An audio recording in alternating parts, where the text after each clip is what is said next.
आजकाल प्रत्येक जण म्हणतो मी मोठा मी मोठा, पण माणूस कधी मोठा नसतो, बलवान नसतो. बलवान असते ती त्याची वेळ. म्हणतात ना, वेळ हसवते, वेळ रडवते, वेळच सर्व काही शिकवते. आणि ही वेळ प्रत्येकाच्या आयुष्यात एकदा तरी येतेच. ज्याला वेळेची किंमत कळली त्याला यश मिळते, आणि ज्याने टाइमपास केला तो मात्र आयुष्यभर पश्चाताप करतो. म्हणूनच म्हणतात, वक्त हसाता है, वक्त रुलाता है, वक्त ही सब कुछ सिखाता है. वक्त हसाता है, वक्त रुलाता है, वक्त ही सब कुछ सिखाता है.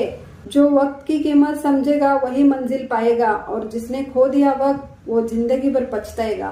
जिसने खो दिया वक्त वो जिंदगी भर पछताएगा, क्योंकि गुजरा हुआ वक्त कभी वापस नहीं आएगा. गुजरा हुआ वक्त कभी वापस नहीं आएगा.